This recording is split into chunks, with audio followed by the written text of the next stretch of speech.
আসসালামু আলাইকুম ওয়া রাহমাতুল্লাহি ওয়া বারাকাতুহু। ইন্নাল হামদুলিল্লাহ ওয়াসসালাতু ওয়াসসালামু আলা রাসূলিল্লাহি ওয়া বা'দ।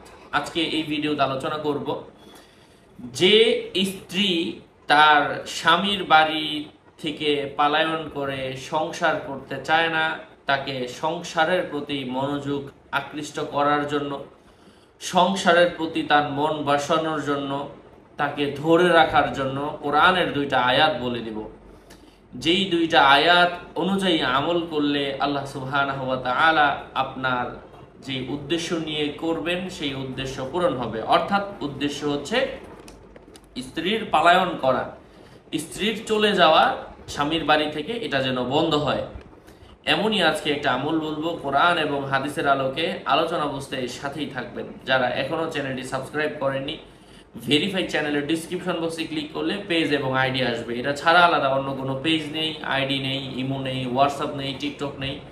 নাম ছবি দেখে বিভ্রান্ত হওয়া যাবে না। প্রত্যেক ভিডিওতে আমি আলাদা সাবধান করি, সতর্ক করি।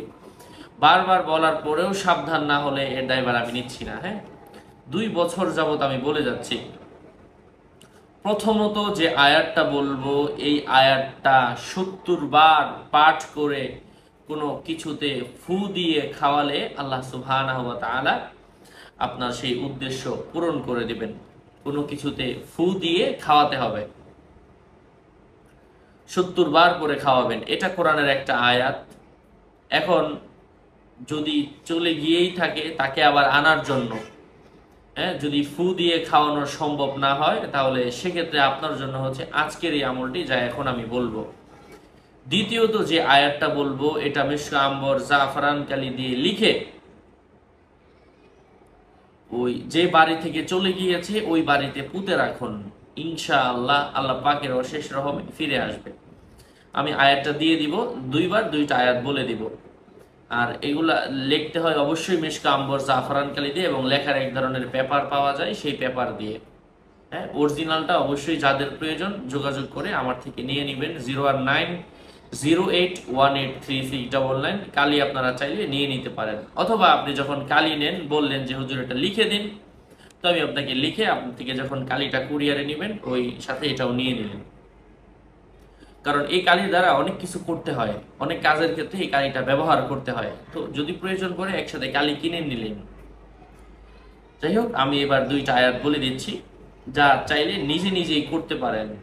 আর না পারলে আপনি কোনো মাদ্রাসার হুজুরকে ডেকে, মসজিদের হুজুরকে বললেন যে হুজুর আমি দিলাম, আপনি এটা একটু লিখে দেন। যাই হোক, আমি কথা দীর্ঘায়িত না করে আয়াত 2টা বলে দিচ্ছি। আউযু বিল্লাহি মিনাশ শাইতানির রাজীম। বিসমিল্লাহির রহমানির রহিম। ওয়ালাউ আনফাকতা মা ফিল আরদি জামিআম মা আল্লাফতা বাইনা কুলুবিহিম ওয়ালাকিন্নাল্লাহা আল্লাফা বাইনাহুম ইন্নাহু আজিজুন হাকীম। এটা হচ্ছে পরে খাওয়ানোর জন্য। দ্বিতীয়ত আয়াতটা হচ্ছে লিখে ওই বাড়িতে পুঁতে রাখার জন্য। এটা হচ্ছে ইয়া আইয়ুহাল্লাযীনা আমানুসবিরু ওয়াসাবিরু ওয়ারাবিতু ওয়াত্তাকুল্লাহা লাআল্লাকুম তুফলিহুন। ভেরিফাইড চ্যানেলের কভার ফটোতে কিন্তু আমার নাম্বার দেওয়া আছে। এটা ছাড়া অন্য কোনো নাম্বার নেই, ইমো নেই, হোয়াটসঅ্যাপ নেই, সব জায়গায় বলা হয়। যাই হোক, আপনাদের মঙ্গল এবং দীর্ঘায়ু কামনা করে এখানেই শেষ করছি। আরও আপডেট পেতে সাথেই থাকবেন। আসসালামু আলাইকুম ওয়া রাহমাতুল্লাহি ওয়া বারাকাতুহু।